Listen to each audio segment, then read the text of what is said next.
How? We're live. Hello, everybody. Thank you for joining another Black Game Pros sessions on this wonderful Wednesday.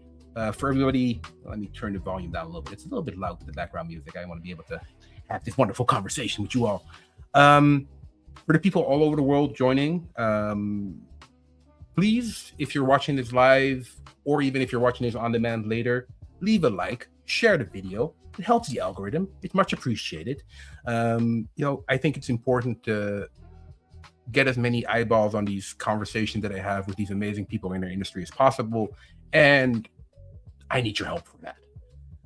Anywho, let me get into today's calendar. Before I introduce the guest, I actually got a message earlier today from April Welch with a reminder that the ESA Foundation still has their their scholarship open for the gaming program. So for those interested in applying, I think you need to be in the States for that. I'm going to put the link in the chat or on the screen. So it's the ESA Foundation Scholarship 2026. Google it if you can. I don't think it's clickable, but Google it, and if you're interested, go figure it out and get that bag and get that get that scholarship so that you can get into the industry. Okay, so for those joining for the first time, hello, welcome. I'm Leon. I'm been at Ubisoft. I work at Ubisoft for those who don't know. I've been there for 20 years this year, so I'm an old guy that has been in the industry for a while. Black Game Pro Sessions is a space where I sit down with people from our industry. We're not just doing the work, but shaping culture through it. Today's conversation is an interesting one. I think I say that every week, but this is the cool thing is, like I said, I've been in the industry for a while, and this is the first time I've met someone with this job description that I have so many questions. So we're going to talk about it. Because what she touches on is something that we don't talk about enough. It's not just about how stories are created, but how they are preserved. Because if you think about it, our industry is obsessed with what is next. The next release, the next technology, the next big moment, AI. But very few people are focused on what we choose to carry forward. And that's where today's guest comes in. Leah Williams, Senior Digital Archivist at Blizzard Entertainment, where she helps preserve and share the stories behind some of the most beloved games in the world. But more importantly, she operates at the intersection of storytelling, memory, and community, because preserving stories isn't neutral. It shapes how we understand the past, it influences what we value in the present, and it defines what future generations will even know existed. So this is very much a voice to power conversation in this April month, voice to power, where I have amazing conversation with people in the industry. Because when you influence what gets remembered, you influence what people believe is possible. So Lee's deeply passionate about creativity, storytelling, and the communities that bring games to life. And she believes storytelling should spark connection long after a moment ends. And I think that is exactly where we're going to go today. So with any further ado, Lee, welcome to the show. Yeah. Hello. Hi, how are you? I'm doing very well. How about yourself? I'm doing pretty good. Pretty good. Why aren't you doing great? Pretty good. Very good. It's early morning, Still haven't had any coffee, but we'll be able to get through it. I hope the conversation will energize you so you don't need 100%. But feel free to grab yourself a coffee if you need. Look, you got some. I should have. It's no. Anywho, welcome. Thank you for your time and having this conversation about the amazing work you have been doing at Blizzard. No problem. I'm super excited to share stories and share what I do. It's So let me dive right into that because. Under your name, it says Senior Digital Archivist at Blizzard Entertainment. It doesn't say, but what does that mean? So I'm gonna go right into it. What does that mean? Yeah, let's go right into it. Being a senior digital archivist, funny enough, every time I say it, people are like, "What are you saying?" And I'm like, "Think of Indiana Jones." But for the digital world, that's kind of what I'm in charge of. So I collect from all game teams all across all of the Blizzard that Blizzard proper, and I kind of not necessarily a squirrel, but I kind of hoard it a little bit. I add some metadata to it. I Mhm. make sure that it is findable later. I may try to make sure that, give credit where credit is due, because that is a very big thing, is that sometimes artists don't put their names on things. Yep. So, uh, who made this? But then on the back end of that is I field requests. So when Mhm. people who necessarily are working on the products team or the game teams, or any part of Blizzard, and they're like, hey, do you have the original WoW box art? Yeah, sure. Mhm. Which one? I have the vanilla. I have Burning Crusades. I have as time goes on. So it's more of a job to keep the reference going, but also Mhm. keeping the story going.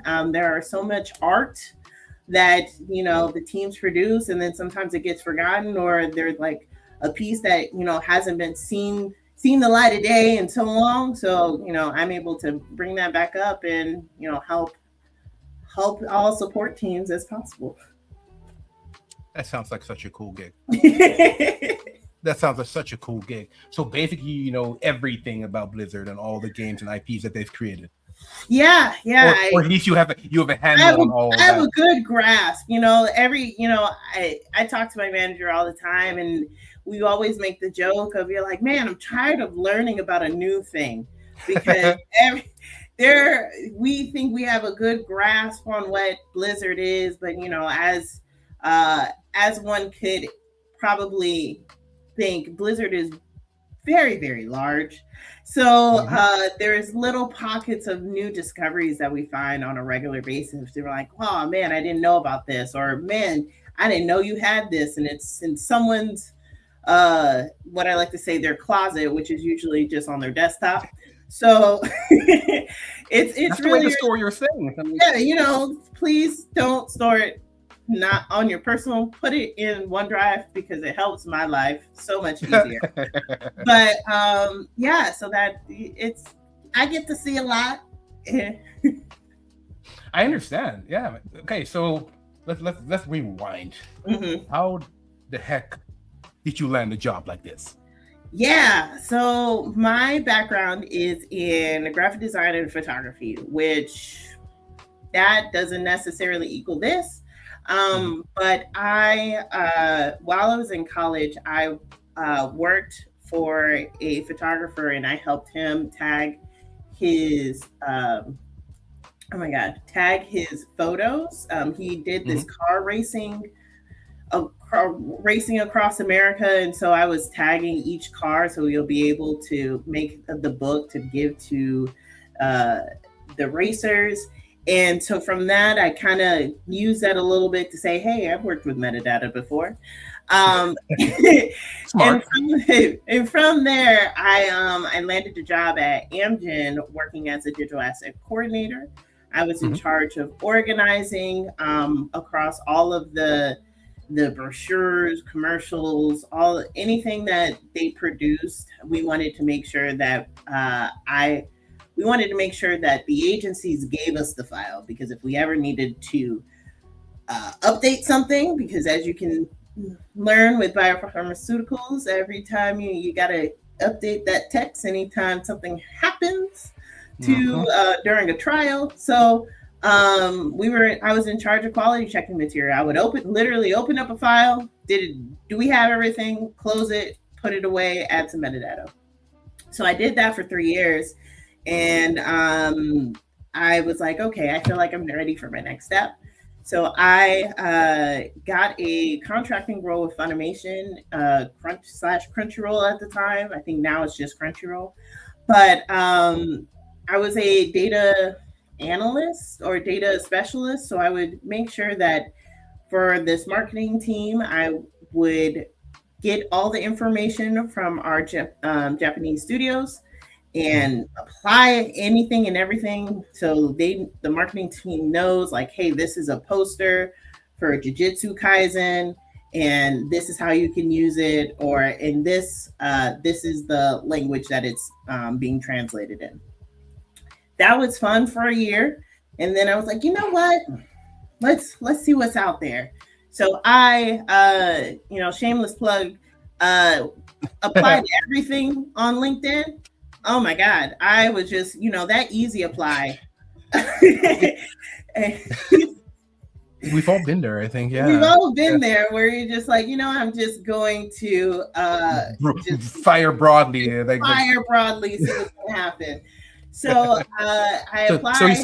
So your intention was never per se to go into games. It was just No, not at all. Funny enough, I wouldn't necessarily before this role. I never actually was considered myself a gamer. Like everyone knows that everyone played Wii at the time. Everyone played a little bit of the Nintendo games, but I personally I would not play any PC games. I didn't have a PC.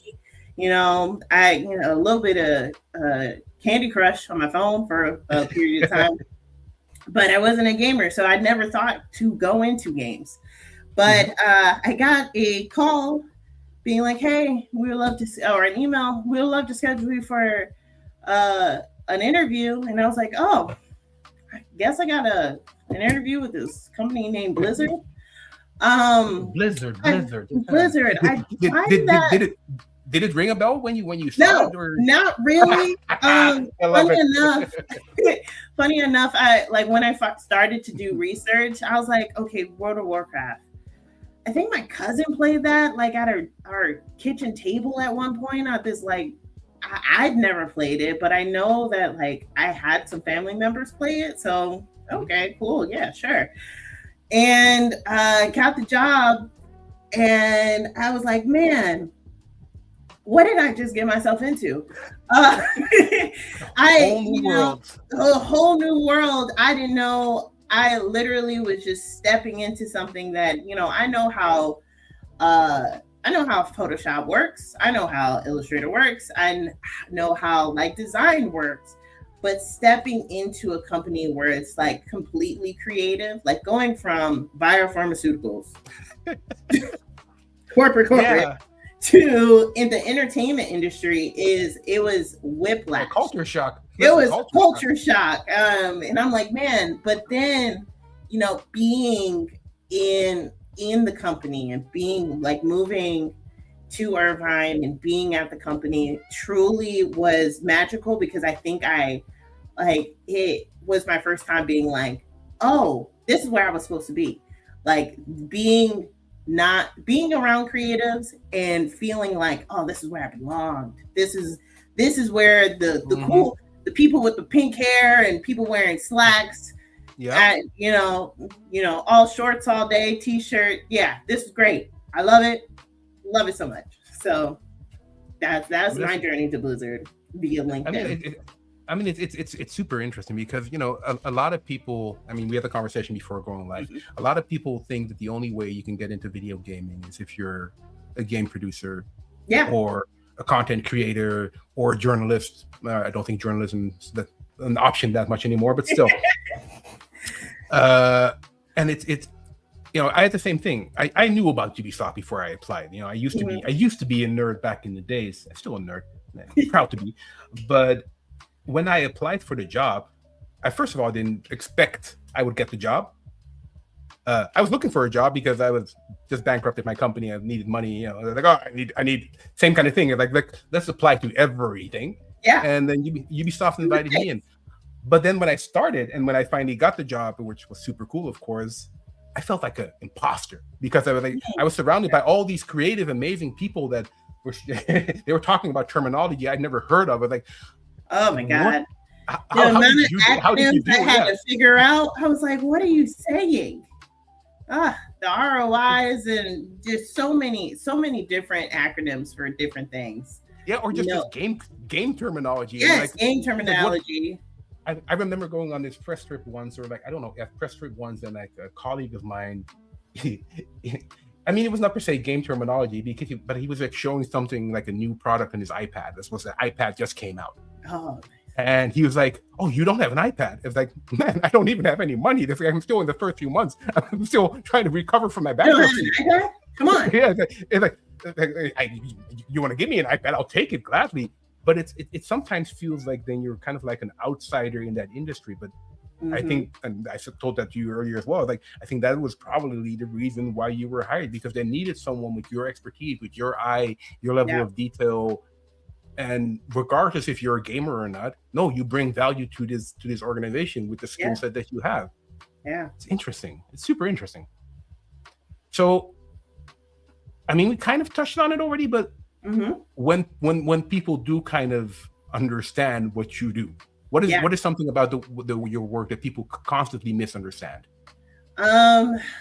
Well, that's a great question. Well, what is? I guess the overall conversation, and this was actually a conversation that got brought up at GDC this past year, which is what is game preservation. So many people have very different ideas of what game preservation is, and so trying to find what that standard of, is it preserving the actual final product, is it preserving the components, is it doing just the code and the builds, and that's game preservation. So that's one of the biggest misunderstandings, I think, at least for my role. I don't know how other game companies are doing it, but I don't touch code. That I'm gonna leave that to the professionals, the IT people. I don't have a background in engineering. It doesn't make sense for me to try to even understand. Look at the Matrix. It's not me. But I love the analogy. But it's just like I think that's the biggest thing, is like I'm more on the art side of things. And early document side of things, and trying to preserve would we be able to make more things from this one thing that you created? Are we able to put it in a book? Are we able to do a retrospective, put in a presentation? That's the beauty of it. I think of my job is I'm able to make sure that this one element that you thought you were creating for this one specific purpose in the game, or in launching the game, or for marketing, it gets to keep living after the fact. It's so cool. It's so. Give me 2 seconds. I'm going to be super unprofessional because I'm going to have to close my window because I'm blinded by the sunlight. Normally at this time there's no sun here. So give me 2 seconds. I'm sorry. No problem. It's so unprofessional. I had a window right here, but I'm like, this is apparently my much better. The lighting is much better. You look great. Oh, thank you very much. Yeah. I try. Moisturize every day. So another question, especially about the work that you do and the decisions that you have to make when it comes to, what do you preserve and what don't you preserve? Yeah. What is a decision within that in your role that carries more weight than people might expect? Yeah. So there is definitely two flip sides of the coin where, earlier I said I'm kind of like a squirrel and hoarding things. Exactly. Which is, yes, I want it all. I want to see everything. Give it. But then there comes to a point where it's like, okay, what is actually not necessarily determining what is valuable, but what is going to be that's a great, how am I supposed to say this? What is going to be able to be utilized furthermore? Like, how can, like, if I preserve this texture for this one specific thing, is it better for me to preserve the model, the final model, or each layered texture that goes into the model? It's so interesting because you never really think about it like that. So, but who decides that? Is that you? Is that you, like, or do you make recommendations, or how does that work? We have a team. I am not just a team of one, but I have it's not a big team, but we have a small team, and we have these conversations. But what we've tried to do is make sure that we are referencing and having these conversations with game teams, with other video game archivist professionals, being like, okay, what, how, and what is video game preservation, and are we doing the right thing? Also, let's be honest, storage costs always are sky high, so we have to make sure that we're being constantly aware of the storage costs and constantly aware of like, okay, what is going to be valuable for the whole that we have. Mm-hmm. So I'm sure that in that you've probably come across something that made you think this is something that should have been preserved, but it wasn't. Oh yeah, all the time, all the time. I mean, but what makes you decide then at that time to be okay? This is, I don't want to die on this hill. It's like, it's okay. Yeah. So there is there's an element of my job where it's I am only one versus a game team that has 200. Yeah. And Blizzard has many IPs. So being one versus thousands, there's only so much that you can do, and you have to. I've learned that I have to have grace for myself, because there are going to be some things that I just don't catch, just because they're just producing at such a rapid rate, and all the creatives. Some people like to hoard their stuff. They like to keep it really close to their chest. All right, cool. But a lot of my job is advocacy. It is going to the creatives and being like, hey, let me save this for you. And I've gone to them and being like, hey, as you continue to grow in your career, as you, maybe even if you were to leave the company, come back, everyone rotates through. Let's make sure your legacy is preserved. Let's make sure that your art and the time that you had here at Blizzard is captured, is preserved, is able to be showcased when we have our, Blizzard museums or the BlizzCons or whatever. Because, everyone wants to feel valuable in some regard, regardless if you are a UI artist or a marketing professional or the people who work on our beautiful books. It is important that we capture the legacy that they're continuing to build as we build Blizzard's legacy. Wow, that's so beautifully said. properly media trained. Media training was great. That was good. Wow. Okay, interesting. Yeah. Okay. I think a lot of people might think that, yeah, but it's just entertainment. It's games. Why would you have to preserve it? And I think the work that you're doing is super important, because it's more than games. It's art. And on top of that, it's art that some people or some teams have spent years of their life on creating. Yes. And then that art is being, enjoyed by millions and millions of people. So it needs to be preserved. So I assume that whenever you go to these people and be like, hey, we want to save or preserve or keep your art, or for future, that it's an honor for them. Yeah, there's definitely an element of when people actually find out that they have an archivist, they're like, oh my god, what?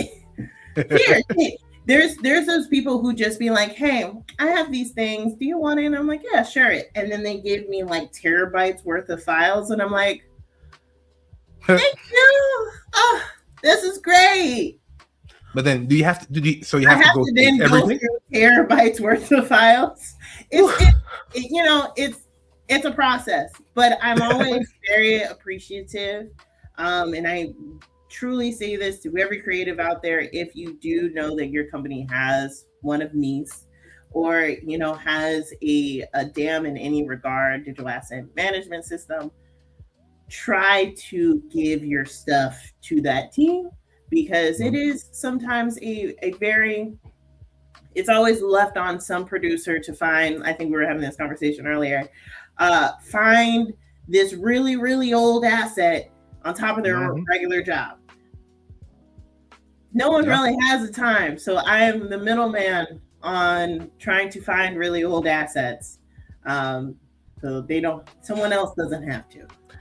I mean, I think you're selling yourself too short, though. I mean, I understand that indeed, maybe logistically you're the middleman, but you're you're a bit like kind of like the librarian that Yeah. collects everything, and that for future generations makes that available either to learn from or to use within new games or get inspired by or whatever. Yeah. It's great. That's one of the reasons why I wanted to have this conversation. Because, but a lot of times I talk to people that do amazing things as well, but like narrative design or like game design and things. But it's so important that all of that amazing work that gets done by these creative people, that it get archived, and that people that you can learn from it. That it's not just frivolous entertainment, like fast moving consumer goods. You take it and you consume it and it's gone. No, super cool, cool. So, I mean, I assume that you've gone through many stories and had many conversations. What's the story that you came across that genuinely stayed with you?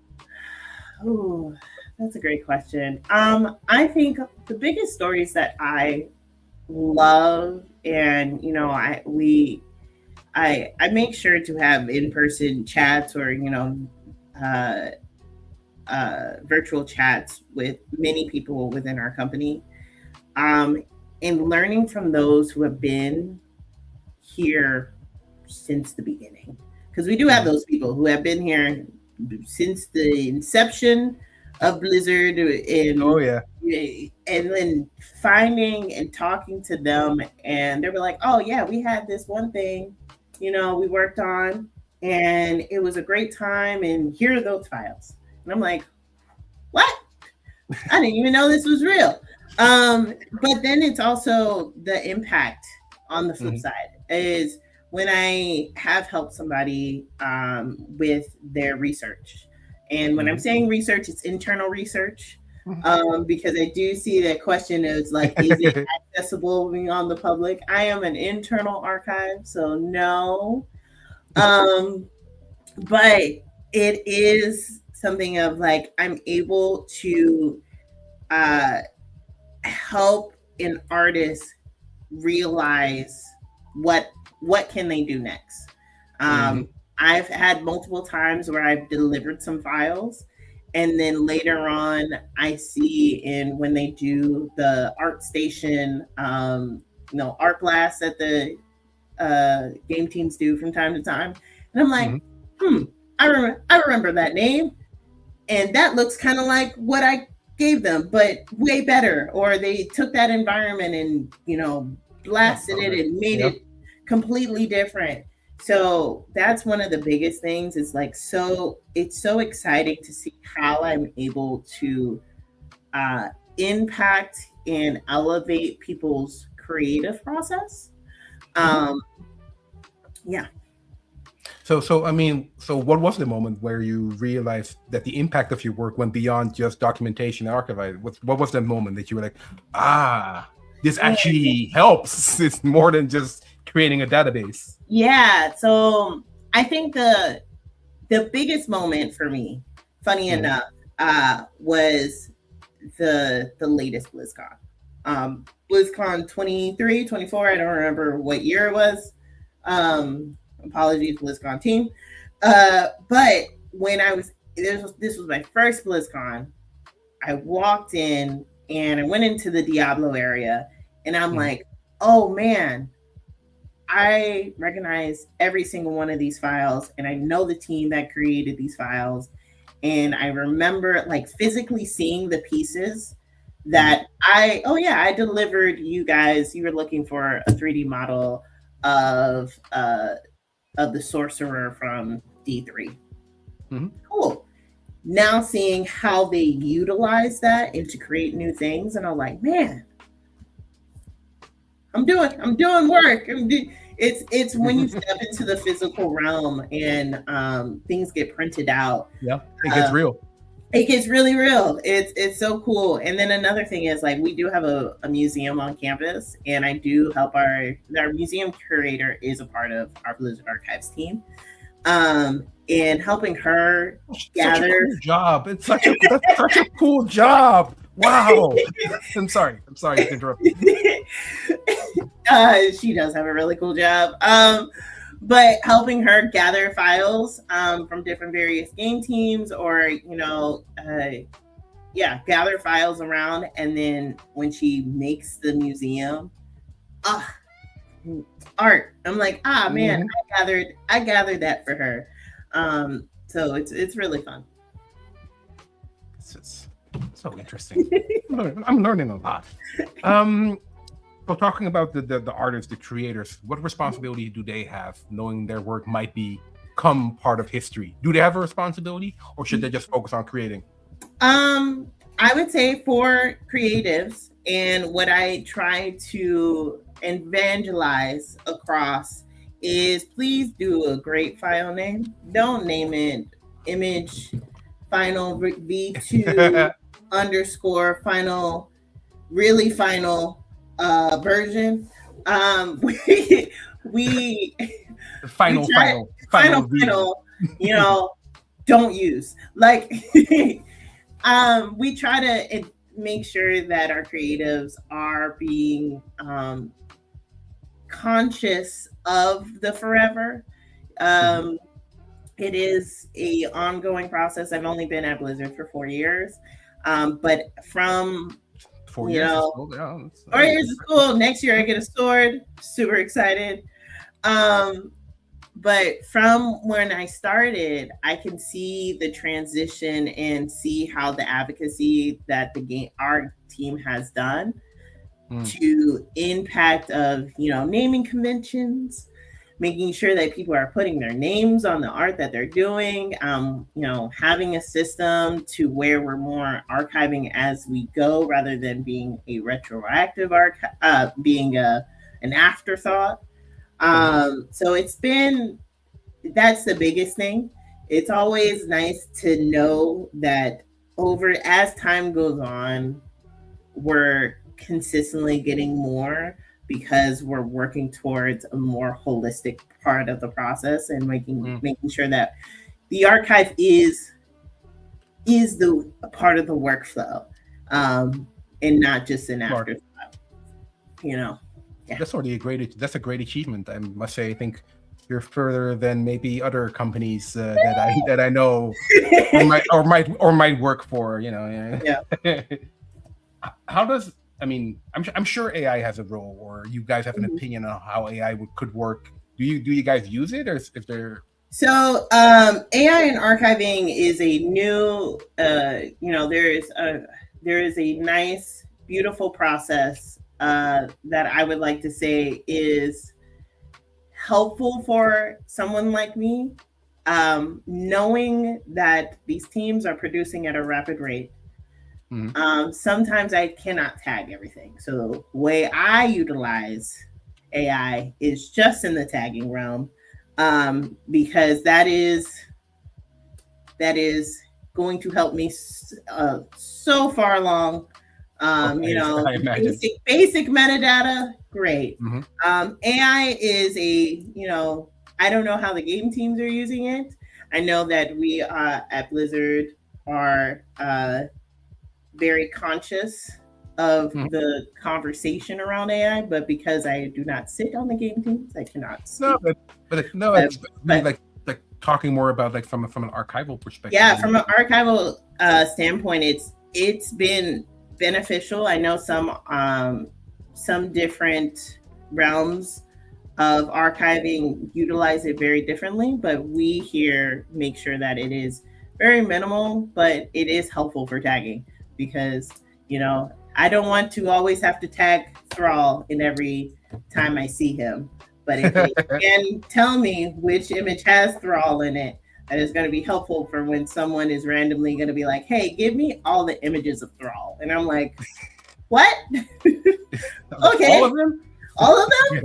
Like, yeah, Okay. any image of Thrall, if you could find it for me, that would be great. I'm like, okay, cool. Give me a sec. So, I mean, speaking of characters, who's your favorite Blizzard character? Or at least from an art perspective, or maybe the lore that you've discovered about this person, or maybe not. It's also fine. I've leaned into Lilith a lot more. I never thought I would be a Diablo person, but when they brought out the Spirit Born class, and they sucked me in, and I Mhm. finished the entire game, and I was like, I feel Oh wow. accomplished. Yeah, I actually finished D4. It was crazy. But it is Lilith is Right. this Mother Lilith is one of my favorites, and then also because they just released their first African American character in Overwatch, Sierra. Mhm. I don't play Overwatch because I am suck at shooter games, but Sierra is amazing, and I'm like I see myself in her. So it's really great. That's a good segue Mhm. to one of the titles that it has under your. I mean, not here right now, but it says Microsoft Black and Gamer Chapter Lead. Yes. Yeah. Tell me about that, please. Yeah, so we make sure that those, every part of, let's see, how do I describe it? Yeah, we have Microsoft gaming communities. We have our Hmm. Asian Pacific, and I am a chapter lead for Blizzard. I make sure that everyone on campus knows what Black representation looks like.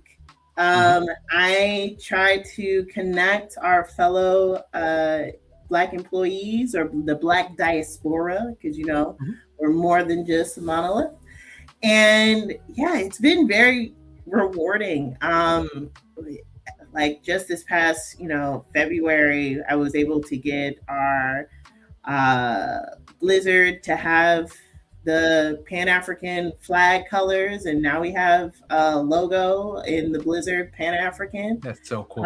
It's super cool, and we have a flag on campus. Like there's, it's very beautiful to be embraced by a company and Mhm. being able to constantly live out loud.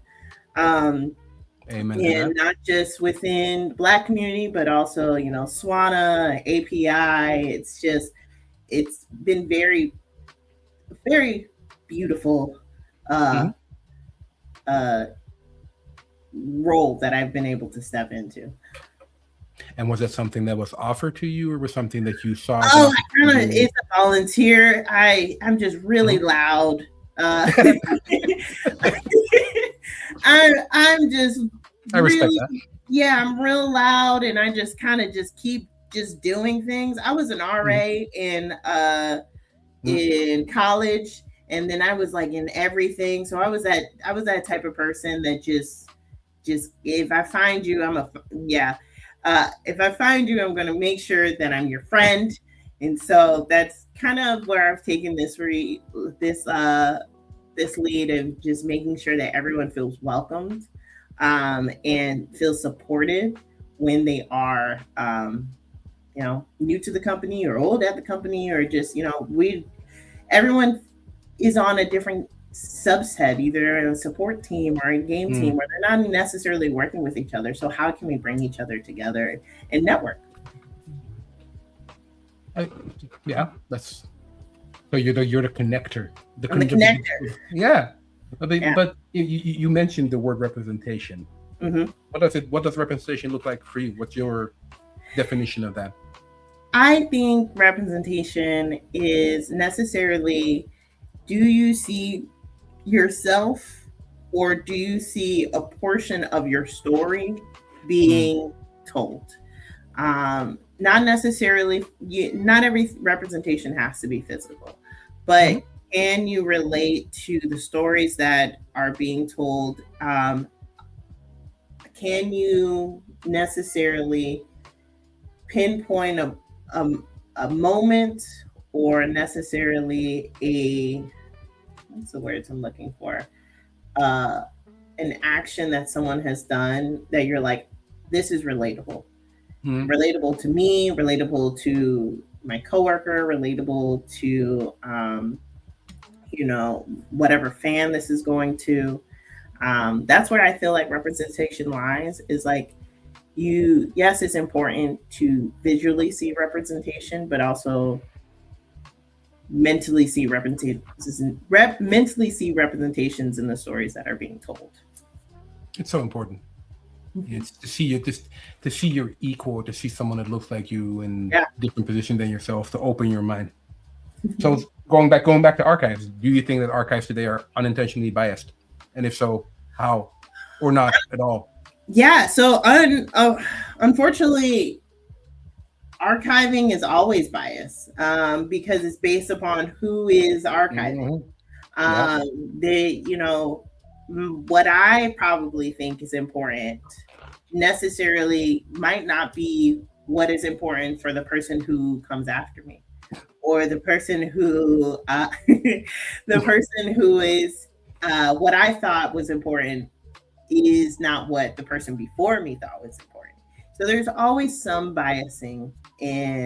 um, bias in archiving. However, we can only do our best to make sure that Hmm. we're making the right calls at the time, because you're always learning, you're always growing. That's the biggest thing in this type of field is Hmm. as technology changes, uh, as art styles change, as you personally change, your thoughts of, oh man, I should have actually kept that random audio file. um, Because you never know when you you just need it. never know when you And, need it. But I should have kept it. But my yeah. thoughts 2 years ago Hmm. didn't know what I know now. So there's always some level of bias in Hmm. archiving, but try to do my best. That's all. That's all you can do. I mean, It's all it's you not. can do. It was not. It was not a setup question. Like, why aren't you doing Why more? aren't you doing more? Do Why? more. But yeah, You're doing enough. You're doing your best. You're doing your best. That's more. More. You cannot ask for more than that, right? Come on. yeah. Right? And then sometimes you just start to give love to more of a project on Yep. one side than the other side of the project. So, there's always something that it's a give and take.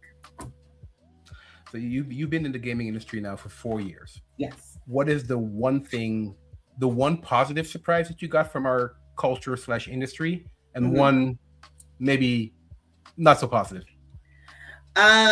Ooh, one positive I would say is, and it shouldn't be hard to say a positive, but I would say the biggest positive I think is the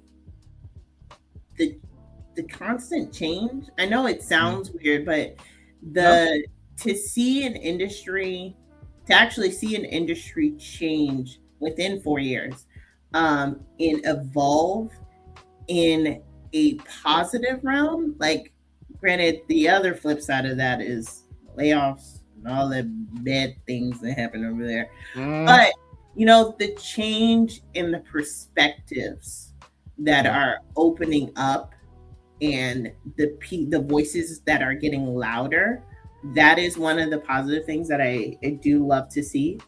A negative or a surprising thing is also that flip side is everything changes so quickly. I Whenever can't you get keep used to up. something, it's like, Whenever I get used to something, something's changed. What yep. happened? I thought I just last week we were doing something different. What do you mean there's a new file system or a new technology that we want to try out because it's new and hip and cool? Um, okay, cool. So that's one thing about the industry. And then also, it's so great to see creatives being unlocked. Mm. Um, Oh yeah. Seeing people living their truth and living their loudest truth, being in the pink hairs and the blue hairs and tattoos everywhere, and being like, this is who I am and I'm here to create, and this is me. So Hmm. That's one of the things that I love about the industry as well. I mean, I come from music, television, that kind of like weird world, and then to get into gaming and seeing indeed the whole, yes, yeah, you can be whoever you want to be. It's like whatever. yeah. You don't have to. I mean, come to the office in flip flops if you want. I mean, please don't. But Please don't. No, please don't, but sure. I remember having a conversation because I mean I used to produce E3 for Ubisoft. I remember having a conversation, and I'm not going to name a name, with one of our speakers who wanted to wear flip flops on stage. I like, like I know it's come as you are, but you know, maybe today wearing But wear your Jordans, please. Maybe sneakers. Yeah, Think about it. You can Think about expense them. You're gonna be on stage. Yeah. It's a Mhm. business expense, like or something. So, for the people watching today and who want to build their own path in this industry, Mhm. what should they be intentional about leaving behind, from your perspective? From my perspective, hmm. Hmm. So being And I'm sorry. While you think, I'm gonna have to close my window again because the noise is coming in. 2 seconds. man, oh my Yeah, I god. know. I'm so unprofessional. My bad. Oh man, that is a great question. So 2 seconds. And I'm people back. who want to be in the industry, what should they leave behind? Yeah. Mm. I would say, from my perspective as an archivist, if you are doing something that is important to you, whether it is you're an actual artist, or if you are a producer, or if you are, working the music, um, it is important to leave your name on things. It is important to make sure, even if your studio or company or you as an individual, you don't have an archive yet, put your name on it, put it in a container, and actually have a file system and label things, because you never know when they're going to do those documentaries and Netflix comes to you and be like, hey, you're important, can you give us like all your early works? And you're like, if only I would have saved it. If only I would have saved it. I know so many people were like, man, I just I kind of just threw that out. I didn't really care about it. I know what you mean. I know exactly what you mean. Like, one of the first events that I ever did for Ubisoft was a launch party for a Nintendo Wii game called Red Steel. Ooh. And it was like I was just working at Ubisoft for like 2 months, so I was like super fresh. But it was like one of the best events I ever did, because it was just a proper party. And I wish so much that I have like, I know that the pictures were taken and the video was taken, but I have no idea where it is. I haven't been able to find it back. Yeah. It's like it's that kind of stuff. So indeed, for the people watching, make sure you document your stuff. Give it proper naming. Give it proper naming so you can find it. Actually, yes, that's also one of those things. If you call it Image 1 or Video 2, it might be challenging in 10 years. A little challenging. Yeah, label the box. I mean, super specific question. Mm-hmm. But would you recommend people to store their stuff online, or would you have like a hard copy? I would do both. Only reason, because hard copies, hard drives die, hard drives break, hard drives, that's the beauty of the physical, is that it is very, very, very fragile. So both online and a hard copy is probably your best bet. I think that is the standard of archiving. It's better to have 2 to 3 copies of anything that you're doing, just in case. It's important, but a lot of people don't really think about it, because a lot of people live in a moment, and when you're doing, when you're creative, or when you're doing your projects, you're just living day by day, not thinking about 10 years in the future. Looking back, you might need to, you might be able to learn from the work that you've done in the past. At least, you could, if you did some good work and are not an idiot like myself. But that's a different conversation. Now, let's forward 10 years in the future. You're going to be like 14, 15 years in at Blizzard, hopefully. What do you hope the industry did right when it comes to preserving its stories at that time that it might not be doing right now? I would hope that more studios invest in a archive. Not to say they're not, it is. But archiving is just like one of those things. If you think of any type of museum or gallery, it's not necessary. It is the lowest priority that's on fire at all times, just because, life keeps going. So it would be nice to True. make sure that as an industry we're taking account to be responsible for the stuff that we put out in the world. And whether that's, I know that there's so many wonderful organizations and foundations on out of well, not out of the industry, but out of the Yeah, corporations out of the that publishers. are Yeah. doing game preservations. But I would love for more corporations to handle that internally and making sure that their ducks are in a row, because it shouldn't rely on the fans to Agreed. be responsible for the work that you're making. Yeah, agree. Because what do you think is at risk now to be Mm. lost if we don't act? What do you think is the thing that we would lose? I would probably compare it to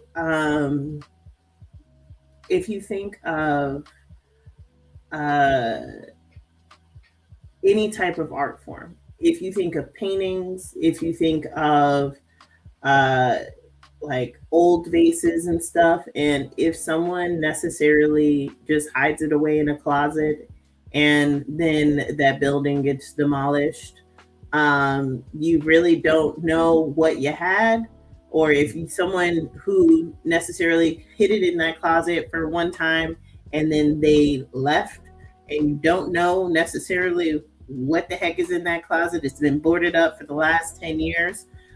It is just going to be on one person to figure out and parse through later on. So I think that's the one thing, is just like you have to treat it as an art form. You have to invest in it as an art form. I know just these last few, within the last decade, people are now treating video games as an art form, but before they weren't. And so I hope that that continues to grow, and that it keeps getting recognized as a beautiful art that people are creating and preserving correctly, and restoring as time goes on. Yeah. So, what do you hope you would be remembered by when people archive your life and look back? That's a great question. I hope they remember that I tried my best. No, I'm saying. Hey, I tried. She did. She tried her best. Yeah. Tried her best. That's gonna be on there. No, I really hope that people truly take every chapter of my book, every chapter of what makes me a person, and realize that there's no direct path to the final destination.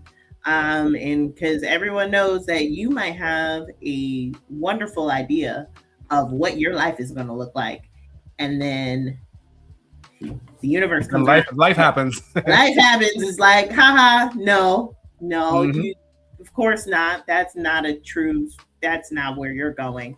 But I couldn't have thought to be in this position, when I was coming out of college. This wasn't anywhere part of it. So I really hope that people do realize, and the younger generation, or those people who are wanting to make a shift in any part of their life, to know that go with, not necessarily go with the flow, but try to open yourself up to all possibilities, rather than sticking to this one specific thing. Because if you hold on to a rope too long, you're gonna get rope burn if it's just trying to tug away. So. Oh yeah. I mean, my hands are very rope burned. 20 years. Like no, it's time. I love Assassin's Creed. That kind of stuff. Wow. Yeah. So if people would like to get in touch with you, what's the best way to reach out to you? LinkedIn. It's funny enough. Yeah, just add me on LinkedIn. I usually respond pretty well if people message me. Yeah, LinkedIn's the greatest. LinkedIn is pretty good. It's not too bad. It's a fun place. Not too bad. I also have other social medias like Instagram, and I don't really use TikTok or anything. No, but yeah, I don't. LinkedIn's the best. Yeah. I had a final question. I mean, I wrote it down. Let me see, what was it again? Um, wow, I'm completely blanking out now. I'm not thinking about how much I hate TikTok. And like, sometimes, maybe I'm just too old for it. I don't understand. I just doom scroll. And then, Uh, but like, I'm afraid of that. I'm just gonna like just watch short form content and like be like AI slop and more slop you and know, it just sometimes I just want my brain to shut off after thinking of all the things that I have yet to archive. I'm just like, no, phone. yeah. Fair Yeah. enough. Fair enough. As long as you Mhm. know your limit, and I Oh, won't go too long. 100%. Because for some people, I'm not gonna mention any people. My partner, for example, she can like doom scroll. She's not here, so I can talk about Yeah. it. It's okay. Yeah. No, but whatever puts your mind at ease. I think that's Mhm. the main thing. Yeah.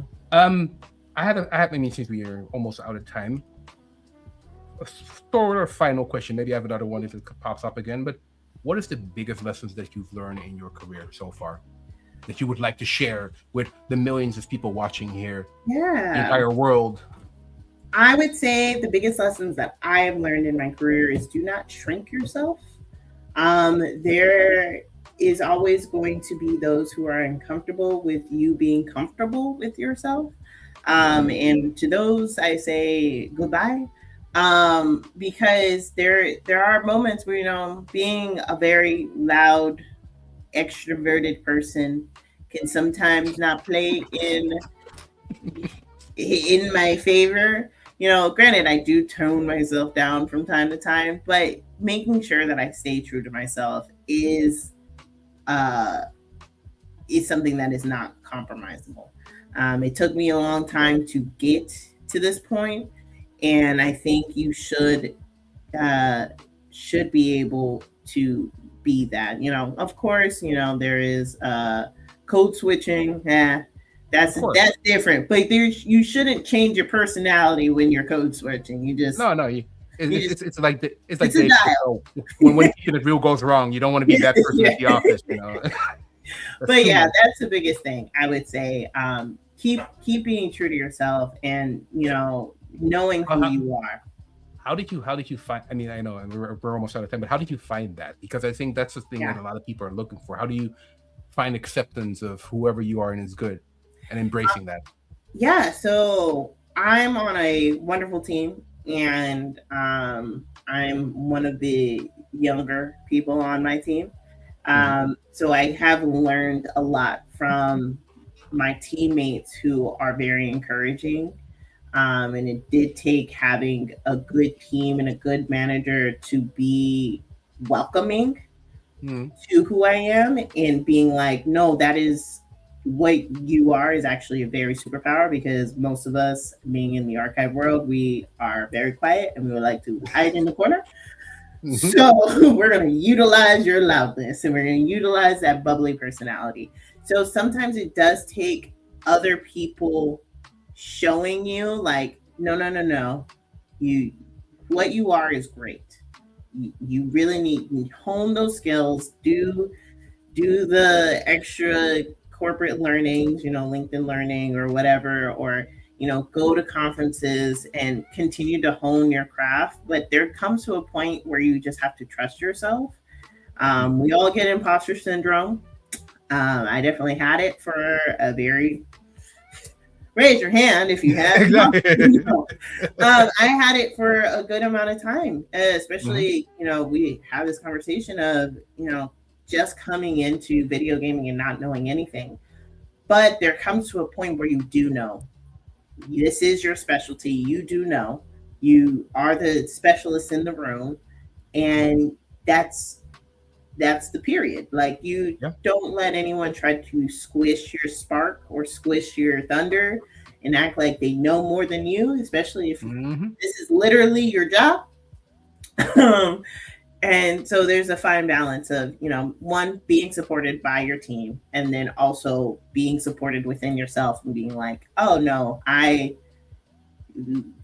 silence, imposter.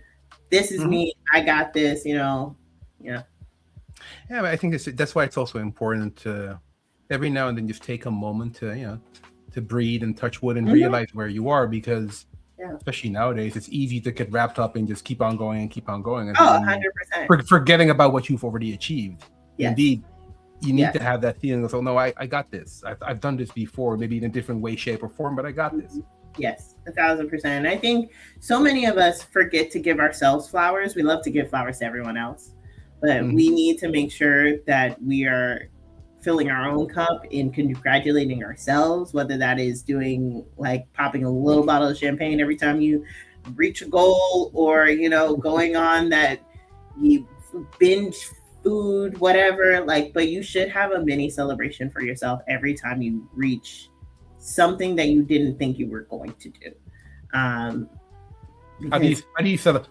What was your latest celebration? How did you celebrate? I am a foodie, so when it comes to we love food. When it comes to finally celebrating a goal and celebrating something that we have accomplished, take a moment. Let's go out to eat. Let's just have a moment to be like, oh shoot, we did that thing. That is, I did it.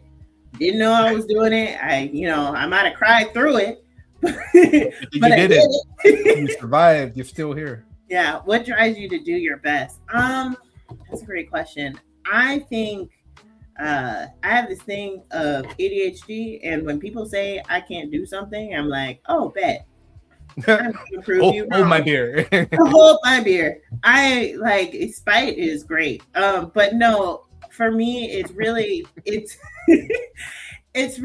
comes down to wanting to prove, not necessarily prove others wrong, but prove myself wrong. Because even within having doubt, because there is doubt sometimes, being like, you know what, I can do this.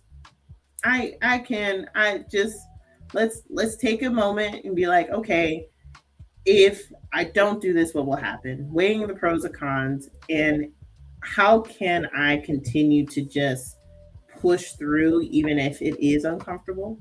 Because that's how you grow sometimes, is through the uncomfortability. So that kind of helps me strive to do my best. And then also I have 2 dogs, and so I have to afford their food. I have a lab pit mix. His name is Boogie. He is black. Boogie Woogie, yeah. He is Boogie Woogie. And then I also just got a new puppy, and she is a little mutt. I don't know what she is. She is supposed to be like cattle dog, chihuahua, corgi. She's so cute. But her name is Nova. She is 4 months old, and she is my little piranha terror, and I love her so much because her teeth are so sharp. But they help me, be my best. And then of course my husband. I know he cares about them. Dogs. No, exactly. My girlfriend would probably say the same thing about cats. She's like, my cats. Oh, yeah, my cats, they push me. I do anything for my babies. Yeah. Yeah. But thank you, Lee. This was fun. I learned a lot.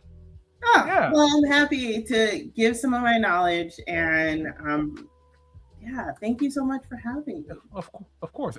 And to answer Chase's question, yes, of course I'm archiving these sessions. Yes. Because honestly that's the reason.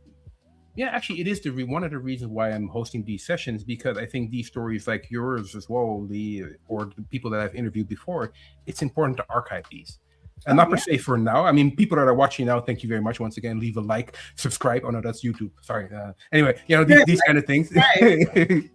Like and share and these kind of things. But I think it's also for the future generation or whoever wants to watch this later. And it's like, oh, there's not many Black voices in the gaming industry. Yes, there are. And here's an archive you can look at.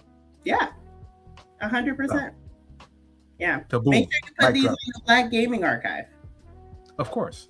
And I'm naming, make sure that all the naming them great, and putting the metadata and all that other stuff. 100%. And if I need any tips, I know where to find you. Yes, if you need any tips, if anybody needs any archiving tips for their personal life, I can give a little bit of tips. Not all right, final question. A lot of people that do like kind of like meticulous work, their personal life is not very organized. How? I am so grateful. That's why the background is blurry. Yeah, that's why the background is blurry. 100%. I'm so thankful for my husband to be able to be the organizing in the home, and I'm in the work, because it's so funny. The flip side is like, I don't want to organize my life anymore.